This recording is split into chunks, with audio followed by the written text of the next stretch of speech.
Here are 7 important money lessons that were not taught in school. Lesson number 1, money is tied to value. When you think about the richest people in the world, what they do is they solve the biggest problems. And when you have been in any kind of pain whatsoever, the one thing you value more than anything is to get out of the pain that you're currently in, especially if it hurts bad enough. And when you think about people that make the most money, they have came up with a creative way to solve a solution for either a lot of people or either a good amount of people that have a whole lot of money. And that's how they got a lot of money, because there's a famous quote that says, when you help enough people get what they want, you get what you want.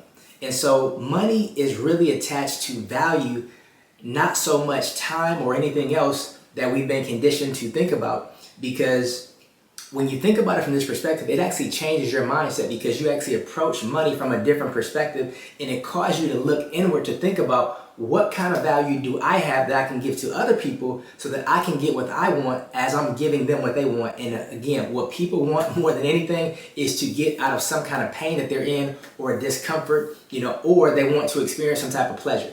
So in all actuality, any amount of money you want, it's just in the bank account of somebody else who's waiting on you to create a solution to the problem that they have, so they can happily exchange their money for your solution. And once you do that, sky's the limit in terms of how much money you can make, because money is attached to value.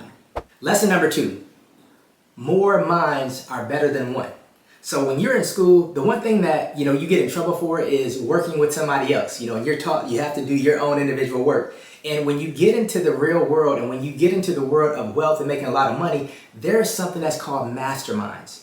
A mastermind is forbidden in school, because essentially when it comes to a mastermind, you're literally getting the cheat code from other people, and they're getting the cheat code from you. And it's like, hey, what's working for you that can also work for me? And I can share with you what's working for me that can also work for you.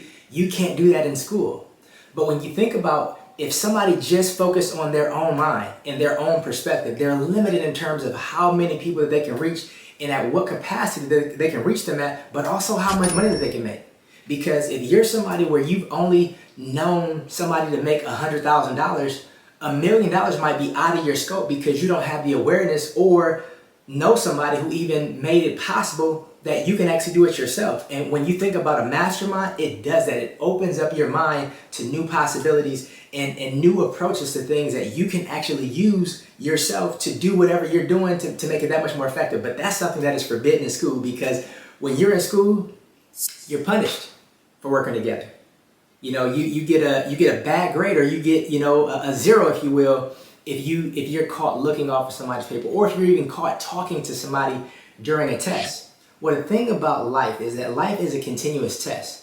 And just as the opposite in school, if you don't talk to somebody else, you're going to fail the test in life, because you can't do it by yourself. You can't succeed by yourself. You can't build wealth by yourself. You can never build generational wealth by yourself. But this is exactly what school teaches, is to do it by yourself and to not get outside perspectives. And if you do, you're going to be punished for it. And one thing that a mastermind does is it gives you the ability to think from different perspectives. And it also challenges your thinking, which is a good thing. Versus when we're in school, we're just taught to think a certain way based on the person that is teaching the people how to think, or what to think rather. Because sometimes it's not about teaching you how to think, it's teaching you what to think.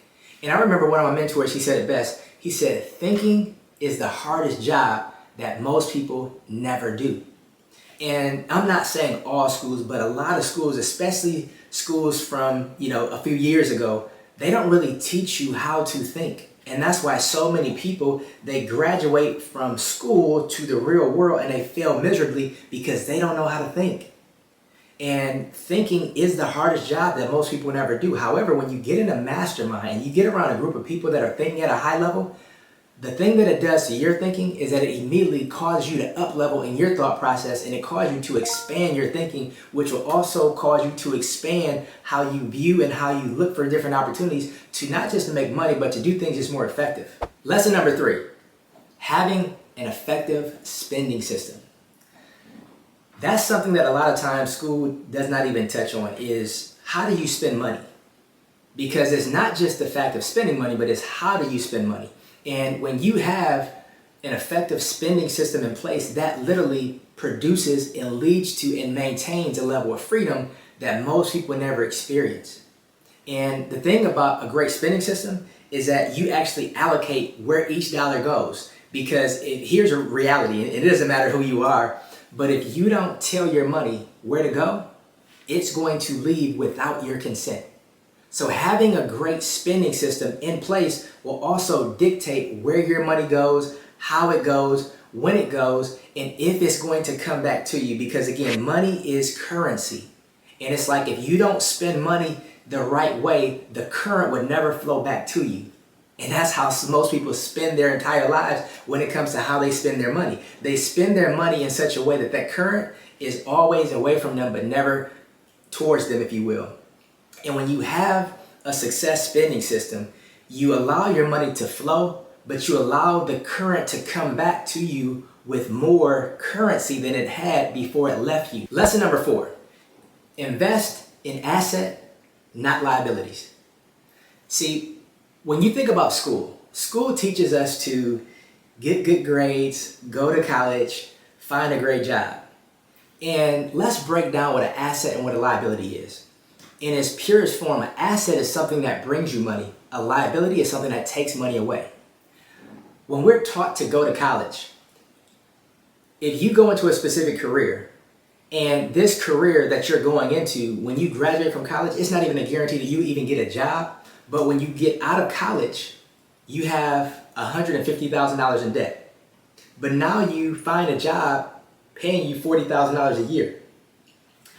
But this $150,000 worth of debt, the interest is continuously accruing every single day.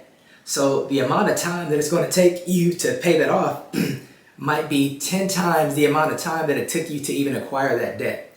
And so from that perspective, college might be a liability for a lot of people because it's taking more money away than it's actually returning. Now, for other people, it might be the total opposite of the spectrum. However, it's just something that's important for us to understand because, again, a liability is something that takes money away and an asset is something that brings you money. And if somebody is going to school and they're paying out to go to school more money than they're making after they get a job, that's a liability for them.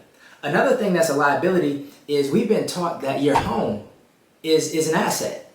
But when you think about your home as an asset, it's partially true. And it's partially true because your home, if you have a mortgage, is the bank's asset. Because if you're paying out money every single month, that's a liability. And it's not bringing you more money than you're paying out. That's a liability. But for the bank, they loaned you a certain amount of money. And the amount of money that they loaned you, they're going to give back more than what they loaned you. That's an asset. So your house is an asset, but it's the bank's asset. And it's like once we at least understand that, we approach things a little bit different and we're not deceived into thinking that we actually have an asset when we really have a liability. I'm not saying to never buy a liability. What I'm saying is this: when you buy a liability, get an asset to pay for the liability. Because again, if you have an asset that pays for the liability, then it's not so much an asset that's just sitting there wasting, and it's not so much a liability that's coming out of your money, but you're getting something else to limit your personal liability. So if you get an asset to pay for your liability, it's like, well, this liability is something that I get to enjoy, but this asset over here is responsible for paying it off. And so it's not directly connected to you, if you will, in a specific way, depending on how you look at it. But once we understand the difference between assets and liabilities, we will approach life totally different. Lesson 5, find ways to profit from your passion. Now, I understand that there are some people, the thing that they're really passionate about, it just might not be a lot of money in what they're passionate about. But there's some kind of way to incorporate what they are passionate about into whatever they're doing to make money. Because I really believe that it's really important for you to enjoy on some level what you do to make money, because if you don't, you're going to find some kind of way to sabotage. And this is exactly why so many people are in debt, because most people, they're unfulfilled and they actually dislike their job or they either hate their boss, but it's something about where they work and how they make money that they're not satisfied. And so what they do is that they use money from this job to cope and spend money in other areas because they feel like, I deserve this based on the sacrifice that I'm making on how I make money. And a lot of it is unconscious, but a lot of times what they do is they overcompensate themselves for this sacrifice, and they overspend for this sacrifice when the amount of money that they're making is not equivalent to the sacrifice that they're actually funding. However, when you have some type of fulfillment and enjoyment and you can incorporate your passion into what you do, now that need to spend money because you feel like you deserve it, it goes away. So immediately you give yourself a quote unquote pay raise by not spending money on things that you feel like you deserve or you need to spend money on just to cope. But when you figure out some kind of way to incorporate your passion into how you make money, you save money by not feeling like you have to spend money on things because you deserve it, or you have to spend money on things that you feel like you just have to buy to cope with how you make your money. Lesson number 6, how to save money on taxes. Taxes is something that in all of my years of going to school and all of the people that I know went to school even after me, like taxes is something that I've never heard people actually learn about in school. And taxes is something that's really, really important because you think about this. Whatever our path is, when we go to get a job and we work at this job for 20 years, 30 years, or even more, that's a long time that we work. And that's a lot of money over time that we make. And over 60% of all the money that we make, it goes towards taxes. And so it stands of importance that if 60% of all the money that we make over the course of our lifetime goes towards taxes, that's something that's really important for us to learn about. And you might be thinking, well, how is it 60% that goes towards taxes? Well, if you even work at a regular job, 25% of your income tax, state tax, all of those different taxes just coming out of your check might be equal to about 25%. And then you take the money that you make, that you get back from after you've been taxed from somebody else that you don't even want to participate in. You go and buy a car, you're taxed on a car. You go and buy a house, you're taxed on a house. You go and buy food, you're taxed on food. You go do entertainment, you're taxed on entertainment. So there's all of these different taxes that also occur outside of just taking money from your income tax. And that totals almost, if not more than 60%. But there are some people, they have learned and they understand that there's ways where you can actually minimize and almost eliminate how you pay your taxes. And here's the thing that a lot of people don't understand. In the United States where I live, the government will actually reward you if you do two things. If you either supply jobs for people or if you supply housing for people. So people that are in real estate, they get tax breaks that people that work at a certain job, they just don't get. And people that actually own companies and businesses and corporations that provide jobs for people, they actually get certain tax benefits that people that just work at these jobs, they don't get. Because the government looks at it like you're helping us by giving these people housing, or you're helping us by giving these people a job. But even if you work at those jobs and you're a manager at those jobs and you hire people, the government still doesn't see you the same way. So you don't get the same tax breaks, even though you might be hiring people. Because you might be giving somebody a job, but you didn't create it. But people that create jobs, they get tax breaks and tax benefits. So there's just certain things that school never taught us about taxes. And taxes is one of the largest expenses that we will ever have in our lives, even to a certain extent, more than our mortgage. Because at least a mortgage is something you can pay off one day. Taxes, you can't get out of that. If you ever plan to buy something now or in the future, tax is going to be right there waiting on you saying like, give me my piece. Now, lesson number 7 is the importance of investing. There's something that's called compounding interest. And there was a really smart guy, I can't figure out his name right now, but he said that compounding interest is like the 8th wonder of the world. And why would he say that? Because when it comes to compounding interest, if you think about, if you had a party and every guest that you brought to this party, they got money, but you also got money. And it's like every guest that they can get above and beyond themselves to come to this party, they're also going to get more money. But guess what? You're going to get more money as well. So even if you only directly invite 10 people, those 10 people might invite 10 people, and one of those 10 people might at least invite 2 people, and those 2 people might at least invite 1 person. So even though you only directly invited 10 people, you might end up with over 300 people at your party. That's equivalent to compounding interest. And the earlier you start, the quicker it's going to work for you and the more that it's going to multiply over time. Because compounding interest works this way. If you put in, let's say $100, and then the next year you got $110. Compounding interest is not just going to work on the 100, but it's going to work on the 110. And it's going to keep compounding from whatever that number is currently, not the original number that you started with.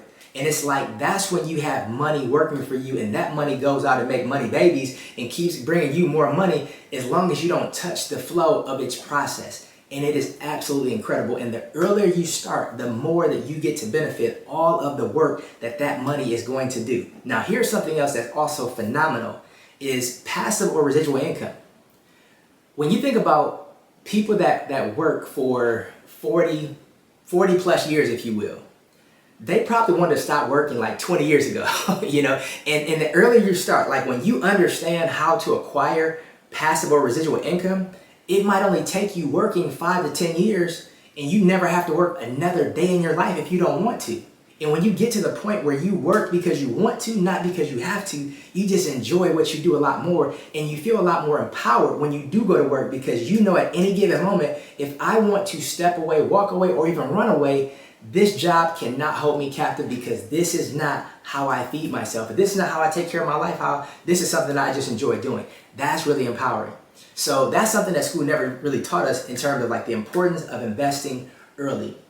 Now, if you've gotten this far in the video, I want to know from you, post in the comments, what's one thing that either you've already done, or what's one thing that you're going to take away to implement immediately from maybe things that you never learned in school. But I would love to hear from you, because your comments is really going to inspire other people, and it's also going to inspire me. So I want to know in the comments, you know, either one of these that like bear witness to you, like resonated more with you, or, you know, which one you're going to implement first. But I look forward to seeing you in the next video. And listen, if you're new to this channel, consider subscribing and hit that like button so you're notified of all the next videos. But I look forward to seeing you in the next video.